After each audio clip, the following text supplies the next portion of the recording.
This is how the Ukrainian army congratulates us on the day of liberation of Donbass.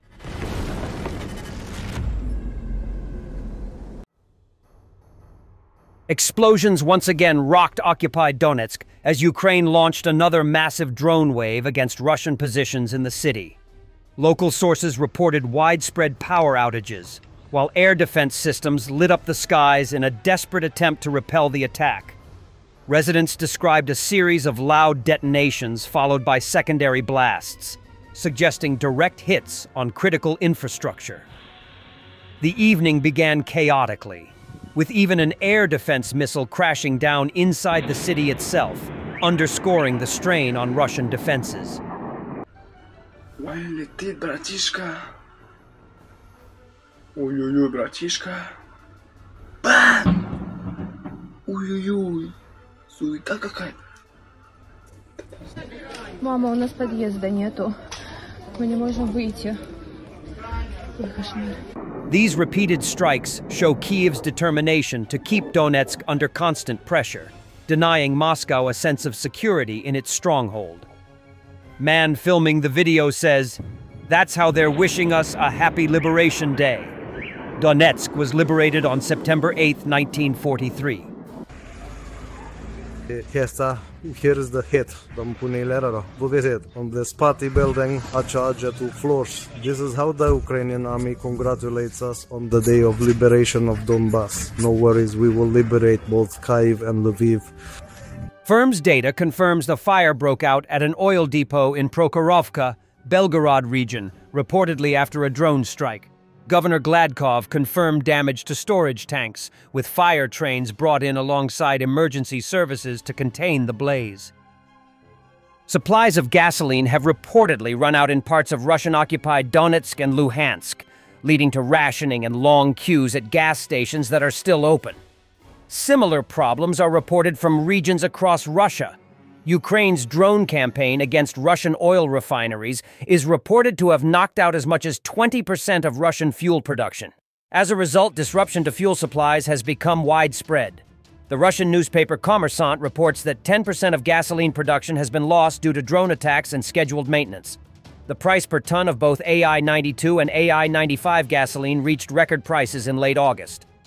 Russia also has few gasoline reserves. Russia's high interest rates on loans, 20% until July, 18% now, meant that the accumulation of reserves was seen as risky by gasoline traders, who were also mistakenly convinced that consumption in 2025 would be reduced compared to 2024. Further problems are anticipated due to scheduled repairs at 9 or 10 large oil refineries, which will cause an even greater fall in production. There is also no sign that Ukraine is relenting in its drone campaign. Shortages have been particularly acute in Russian-occupied Donetsk and Luhansk, which are still not fully integrated into Russia despite their annexation. Private gas stations and chains such as RTK have run out of AI-92 and AI-95 gasoline altogether. At stations where fuel is still available, supplies are limited and are being rationed with the use of coupons. Queues of 2 to 3 hours have been reported, and the price of a liter of gasoline is now 10 to 15 rubles more expensive than in the adjoining Rostov region of Russia. The Luhansk People's Republic Ministry of Fuel and Energy has said in a statement, "The current situation is due to interruptions in supplies, as well as increased consumer demand for fuel, which has been observed over the past 2 weeks." At the same time, at certain gas stations in the Republic, a shortage is possible due to the continued increased demand from residents and a decrease in stocks from fuel suppliers. The Donetsk People's Republic authorities have not commented. As one frustrated Donetsk resident puts it, "In short, I don't know, fuck. It's just a circus." Just when the logistics of delivering water started to improve, fuck, now there's no petrol at all. No second, no fifth, no hundredth, none at all in the whole city. I don't know what the fuck is wrong with this DPR leader Denis Pushilin. Honestly, it's just fucking nuts. Infantryman writes sarcastically, "Yesterday I went to bed under capitalism and today I woke up under communism. Now almost all the gasoline in Donetsk is free. Hooray! It's gone." Shortages have also been reported around Russia. 17 August. Krasnokamensk and Borzia, in Transbaikalia, suspended the sale of gasoline to ordinary consumers and restricted it to commercial drivers with special coupons. In Crimea, the price of gasoline soared to 70 rubles, 84 cents per liter. 19 August, shortages of AI-95 gasoline were reported in occupied Crimea.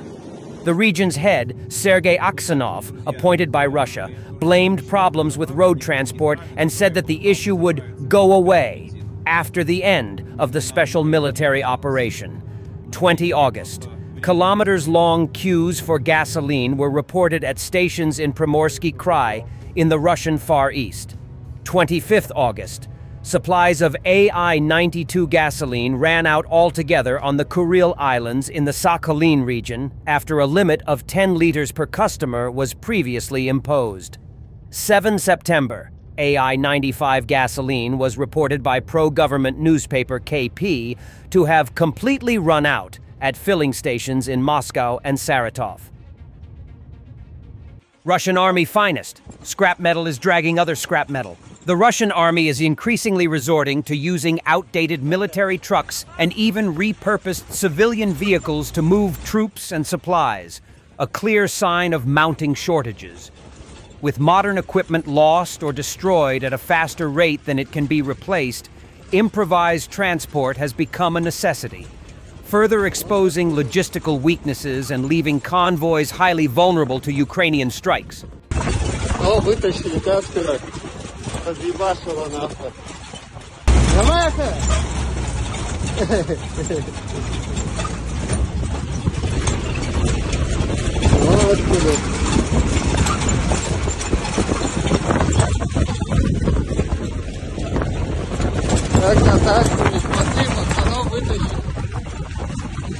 Another Russian mechanized assault was repelled on the Zaporizhia front. Ukrainian Special Forces drones damaged a tank in the open field and finished off a BMP-3. Ukrainian drones are playing a decisive role in repelling Russian mechanized assaults, striking tanks and armored vehicles before they can even reach the front line.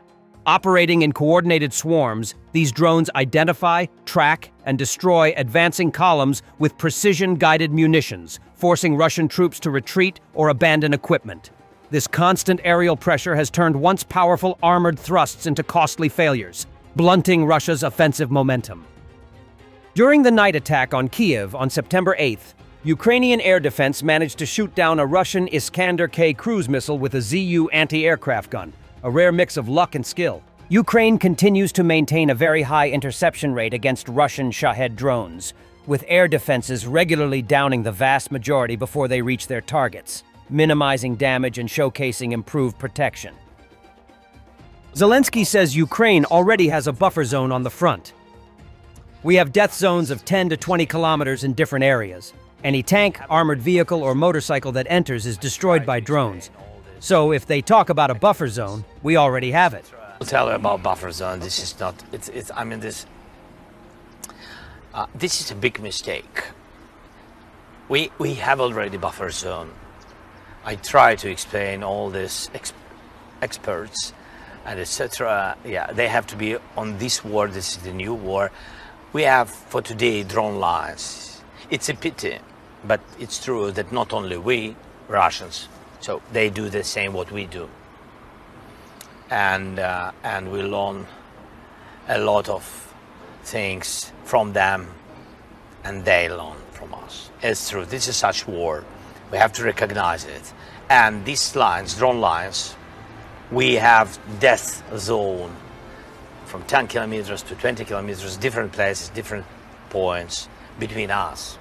So any kind of tank or armored vehicle or motorcycle or everything what is coming here to this zone, 10 kilometers, everything is burned, everything is destroyed by the drones. So we already have this buffer zone. If they speak about the buffer zone between us, it's nothing. For today, it's not, I mean, we are not in the Second World War, with all respect to the experience of generals. It's another war. We have 10. If we will decide that we need 20 kilometers, I mean, we will use such drones. So we don't need to go somewhere. And we don't have artillery more than 1 year in the zone of 10, 15 kilometers. We don't have, because if we have there, we will destroy. If Russians will have it, we will destroy it by drones. That's it. So that's why I tried to explain it again to a lot of experts, with all respect to them, but I hope that they understood. Thanks for watching, and don't forget to subscribe. Also, if you want to support Warthog Defense, please become our member and get early access to new videos, exclusive members-only videos, and become administrator in comment section. The membership link is in the description. Rescues every day. We had a guy last week at 6 rescues in 6 days. You know, he's doing the job every day.